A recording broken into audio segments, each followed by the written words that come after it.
جہنم اشد حرا لو كانوا يفقهون رب اشرح لي صدري ويسر لي امري واحلل عقدة من لساني يفقهوا قولي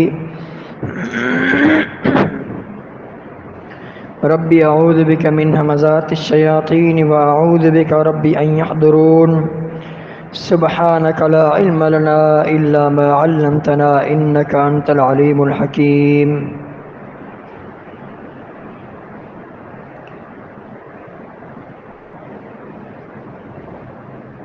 سن 9 ہجری امام الانبیاء علیہ السلام کو جب اللہ تعالیٰ نے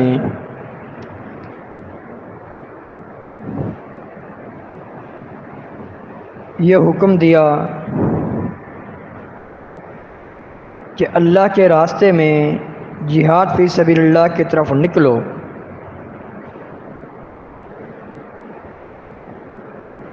یہ اشارہ تھا غزوہ تبوک کی طرف جانے کا، اور حکم دیا گیا کہ انفروا خفافا وثقالا وجاہدوا باموالکم وانفسکم فی سبیل اللہ ذالکم خیر لکم ان کنتم تعلمون۔ تم جس حال میں بھی ہو، کمزور ہو یا طاقتور ہو، تمہاری تعداد کم ہے زیادہ ہے، اسلحہ ہے نہیں ہے، تم ہر حال میں اس غزوہ کی طرف نکلو اور اللہ تعالیٰ کی خوشنودی اس طرح تمہیں تاکہ مل جائے۔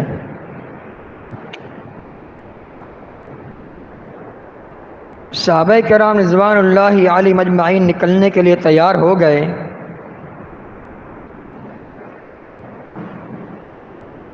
وہ اس غزوہ کی تیاری میں مصروف ہو گئے۔ عثمان غنی رضی اللہ تعالیٰ عنہ نے بہت ہی زیادہ اس غزوہ میں تیاری کے حوالے سے تعاون فرمایا۔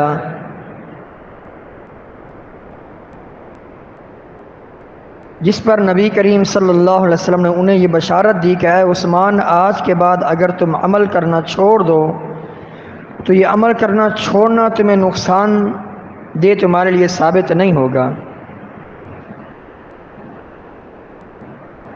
یہ ایک الگ بات ہے کہ جو دشمنان دین ہیں اسی دن کو عید کا دن مناتے ہیں، عید غدیر کے نام سے، جو ہمیشہ سے دین کے دشمن ہیں، یہودیوں کے ایجنٹ اور یہودیوں کی روحانی اولاد عبداللہ بن سبا کی نسل کے لوگ اسی دن کو عید کا دن منایا انہوں نے، جس دن عثمان غنی رضی اللہ تعالیٰ عنہ کی شہادت ہوئی 18 ذی الحج۔ حالانکہ عید کا دن یہ نہیں ہے، یہ عثمان غنی رضی اللہ تعالیٰ عنہ کی شہادت کی، ان کی وفات کی خوشی میں یہ ظالم، یہ روافض، یہ دین کے دشمن، یہ اصلاً اور نسلاً یہودیوں کے ایجنٹ اور یہودی یہ عید غدیر کے نام سے مناتے ہیں، حقیقت میں یہ اسی صحابی کی شہادت کا دن ہے۔ بہرحال یہ ایک الگ موضوع ہے۔ تو صحابہ کرام نے تیاری کرنا شروع کر دی اس غزوہ میں جانے کے لیے۔ سن 9 ہجری امام الانبیاء علیہ السلام کی اس وقت جو عمر تھی وہ 62 سال تھی، 62 سال کی عمر۔ آپ کی وفات سن 10 ہجری کے مہینے ربیع الاول میں ہوئی، 12 ربیع الاول کو آپ کی وفات ہوئی۔ یہ سن 9 ہجری کا واقعہ ہے جب آپ کی عمر 62 سال تھی۔ بہرحال آپ نے جانے کی تیاری شروع کی، صحابہ کرام جانے کے لیے تیار ہو گئے۔ منافقوں نے کہا کہ لا تنفروا فی الحر، گرمی کے موسم میں وہاں نہیں جاؤ، ملک شام میں تبوک کے علاقے میں نہیں جاؤ، شدید گرمی کا موسم تھا، جون جولائی کا مہینہ تھا، جیسے آج کل کتنی گرمی ہے۔ یہ تو اللہ تعالیٰ کا فضل ہے، ابھی کل سے موسم ذرا ٹھنڈا ہوا ہے کراچی کا، اس سے پہلے کتنی اموات ہوئیں، کم و بیش 1000 سے زیادہ اموات ہو چکی گرمی کی شدت کی وجہ سے، سب جانتے ہیں۔ ہاسپٹلز بھر گئے مریضوں سے اس شدید گرمی کی وجہ سے۔ تو منافقوں نے کہا، بہانہ کیا انہوں نے، اور ایک دوسرے سے کہنے لگے لا تنفروا فی الحر، اس شدید گرمی میں وہاں نہیں جاؤ۔ اللہ تعالیٰ نے قرآن پاک میں منافقوں کا جواب دیتے ہوئے فرمایا قل نار جہنم اشد حرا لو کانوا یفقہون، ان سے کہہ دیجئے جو جہنم کی گرمی ہے وہ بہت ہی سخت ہے، کاش کے لوگوں کو اس بات کی سمجھ آتی، اس بات کا احساس ہوتا۔ یہ عارضی سکون اختیار کرنے کے لیے یہ جہنم کا جو سودا کیے بیٹھے ہیں یہ سن لیں، یہاں تو عارضی طور پر گرمی سے بچ جائیں گے، لیکن فَلْيَضْحَكُوا قَلِيلًا وَلْيَبْكُوا كَثِيرًا جَزَاءً بِمَا كَانُوا يَكْسِبُونَ، آج یہ تھوڑا سا ہنس لیں، سکون کر لیں، لیکن اس کا جو نتیجہ بھگتنا پڑے گا وہ زیادہ رونے کی صورت میں بھگتنا پڑے گا، جب جہنم میں ان لوگوں کو ذلت رسوائی کے ساتھ ڈالا جائے گا۔ بہرحال جہنم کی گرمائش، جہنم کی گرمی انتہائی زیادہ سخت ہے۔ کتنی سخت ہے؟ نبی کریم صلی اللہ علیہ وسلم کی صحیح مسلم کی حدیث، آپ علیہ الصلوۃ والسلام نے فرمایا یہ جو تمہاری دنیا کی آگ ہے یہ جہنم کی آگ سے 70 گنا گرمائش میں کم ہے، اس کی ہیٹ، اس کی گرمائش جہنم کی آگ سے 70 گنا کم ہے، اور 69 درجے جہنم کی آگ شدت میں، گرمائش میں، گرمی کی شدت میں اس سے زیادہ ہے۔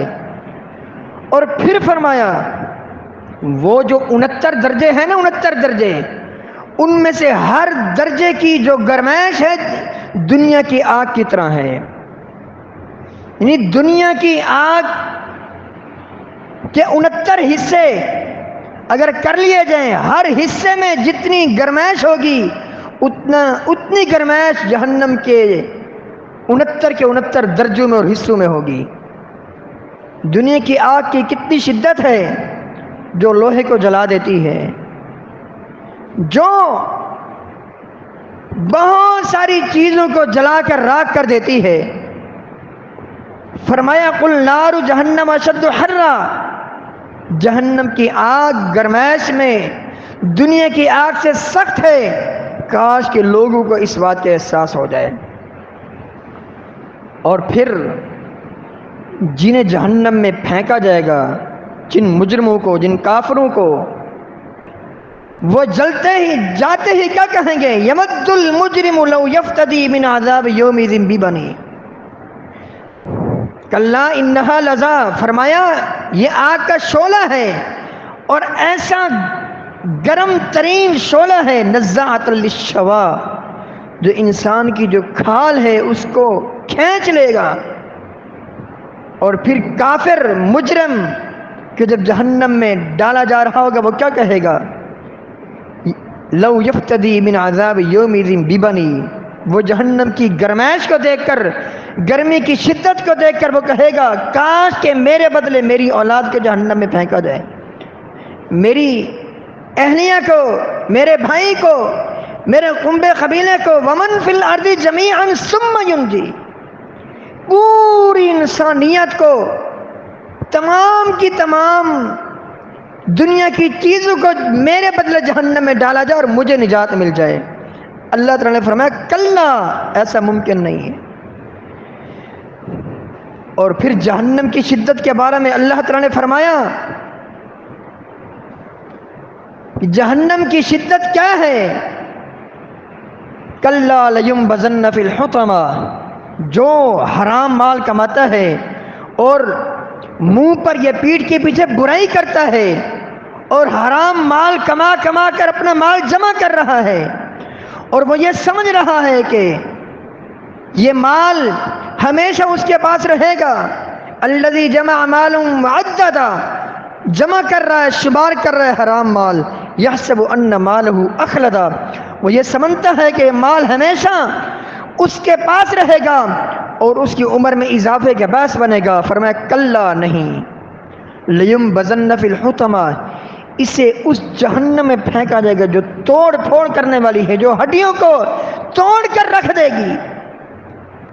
وما ادراک ما الحطمہ، آپ کو کیا معلوم توڑ پھوڑ کرنے والی کیا ہے؟ نار اللہ الموقدہ، یہ جلائی ہوئی آگ ہے۔ التي تطلع على الافئدہ، ایسی خطرناک آگ، ایسی شدید ترین اس کی گرمائش ہوگی، اس قدر خطرناک آگ جو دلوں تک کو جلا دے گی۔ دنیا کی آگ دل کو نہیں جلا سکتی۔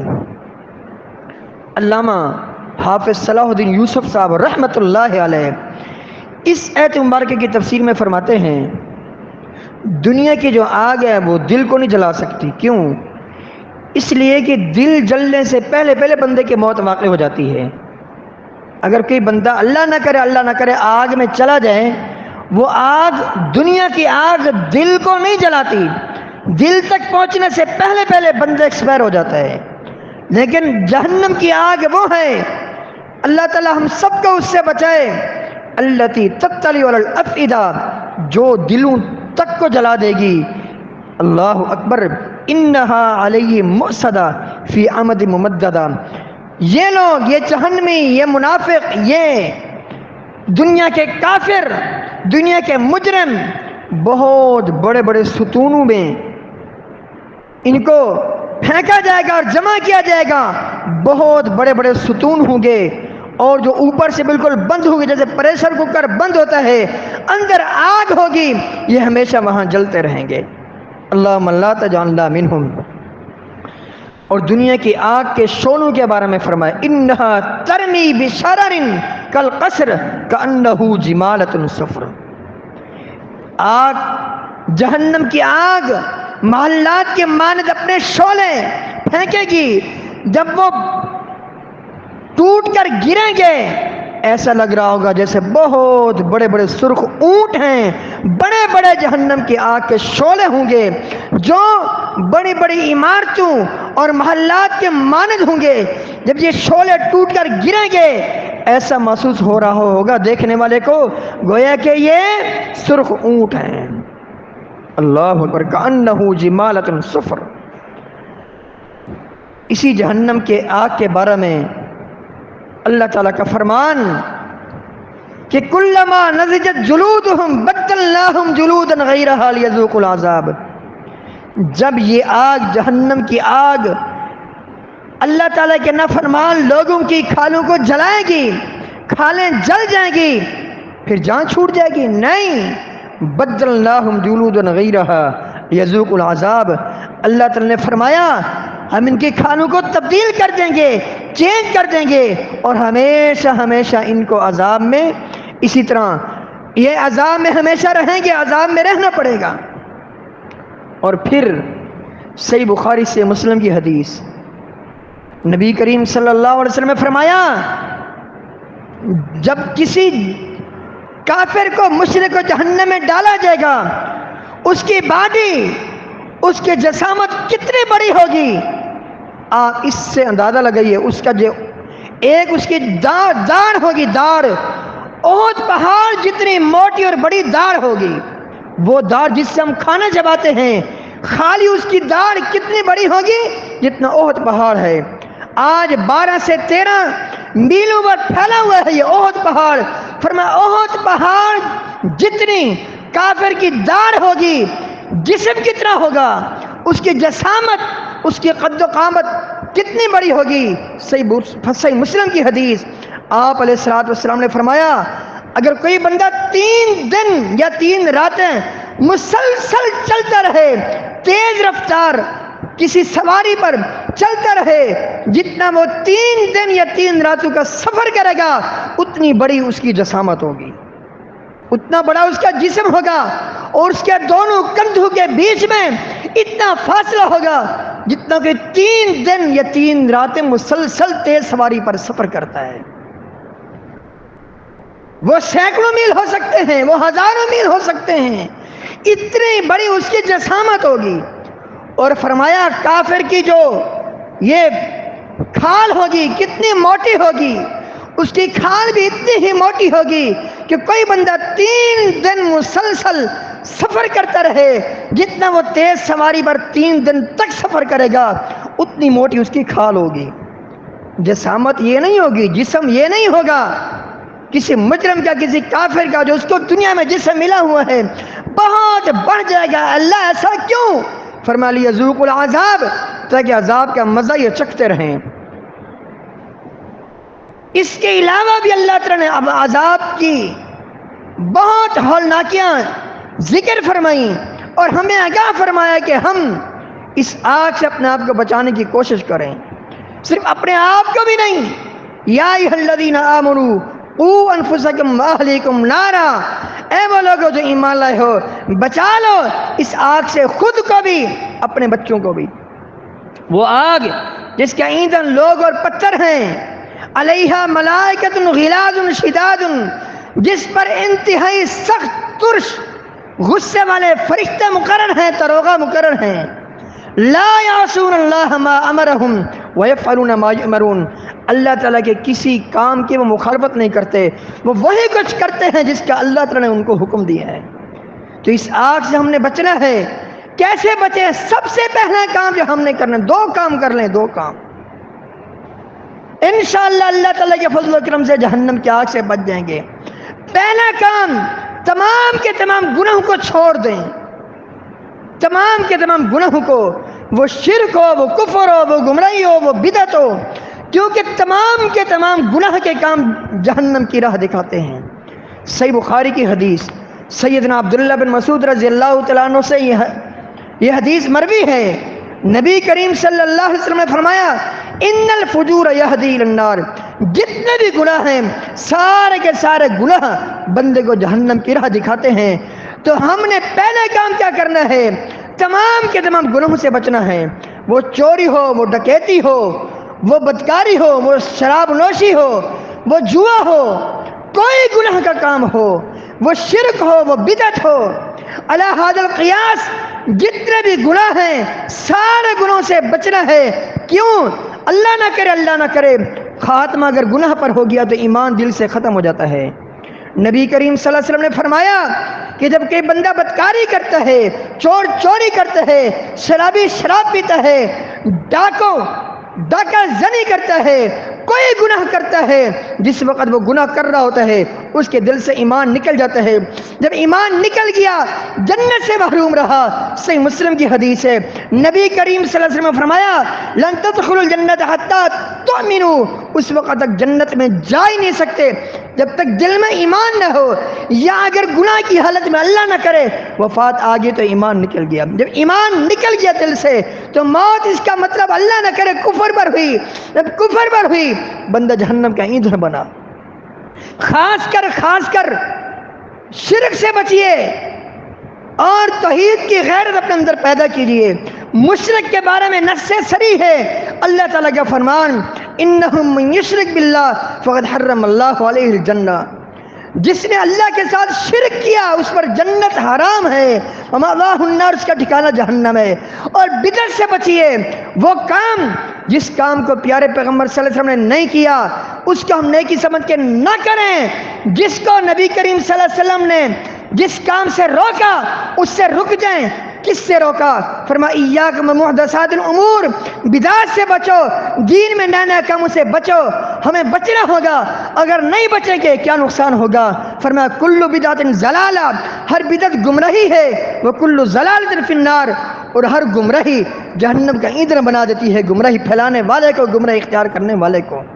اور صرف خود بھی نہیں، اپنے بچوں کی بھی تربیت کریں۔ بچوں کو کم از کم جو عقیدے کی موٹی موٹی باتیں ہیں وہ ضرور بتائیں۔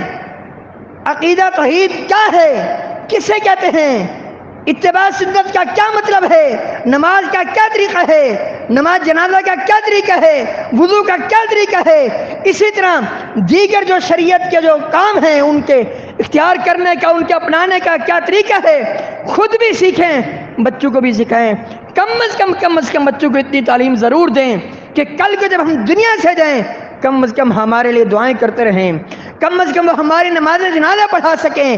یہ بات ذہن نشین رہے، جو بچہ، جو بیٹا جس جذبے سے، جس محبت سے، جس دل لگی سے اپنے والد کی مغفرت کی دعا کرے گا، اتنی دل لگی سے دعا اور کوئی نہیں کرے گا، کیونکہ اس کے دل میں باپ کی محبت ہوگی، باپ کا پیار ہوگا۔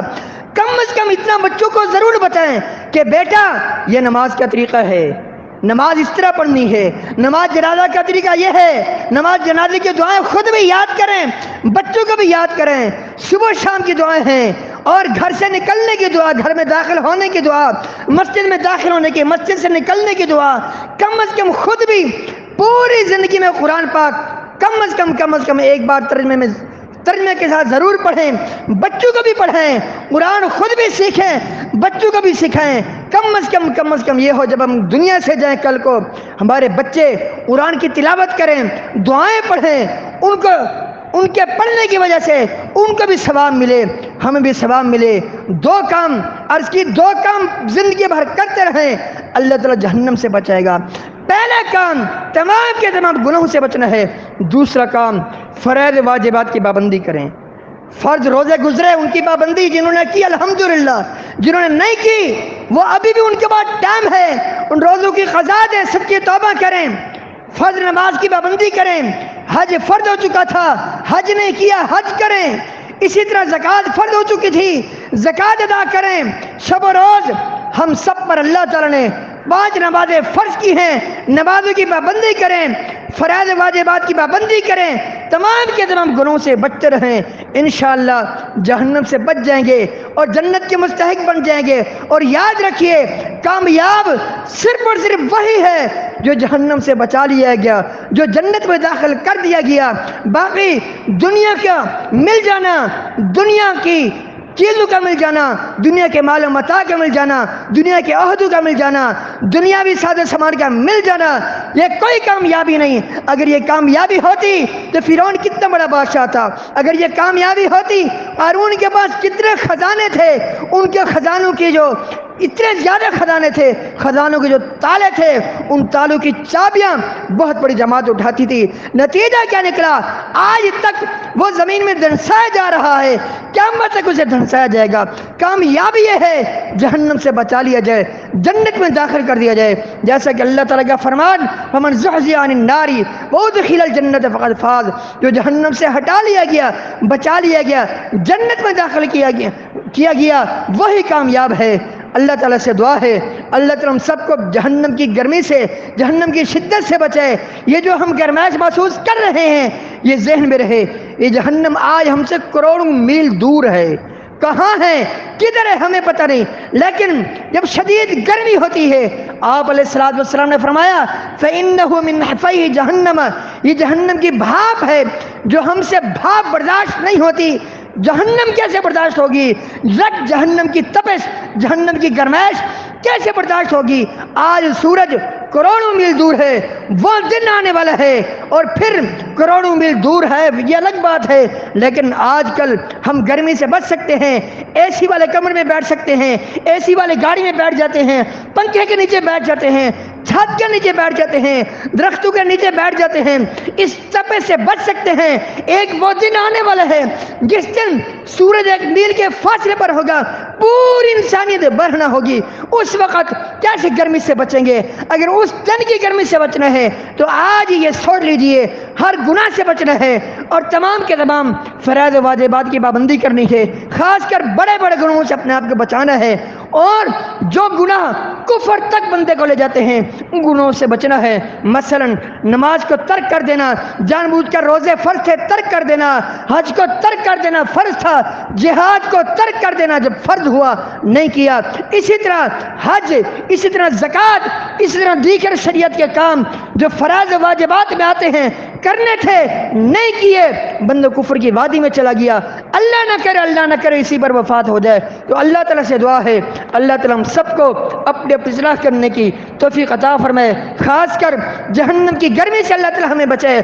اللہ تعالیٰ کل قیامت کے دن اپنے عرش کا سایہ ہمیں نصیب فرما دے، جنت کا داخلہ فرما دے، امام الانبیاء علیہ السلام کی سفارش کا، شفاعت کا مستحق بنا دے۔ کل قیامت کے دن نبی کریم صلی اللہ علیہ وسلم کے مبارک ہاتھوں سے جام کوثر پینے کی اللہ تعالی ہمیں توفیق عطا فرمائے، اللہ تعالی ہمیں اس قابل بنائے کہ قیامت کے دن پیارے پیغمبر صلی اللہ علیہ وسلم کے پیارے بابرکت ہاتھوں سے جام کوثر نوش کریں۔ اللہ تعالی ہمارے اعمال کو قبول فرما لے، دیگر جو ہم اعمال کرتے رہتے ہیں، نیکیاں کرتے رہتے ہیں، قبول فرمائے۔ بشری تقاضے کی بنا پر جو گناہ ہوئے اللہ تعالی ان کی سچی توبہ ہم سب کو کرنے کی توفیق عطا فرمائے۔ استغفر اللہ لی ولکم ولسائر المسلمین۔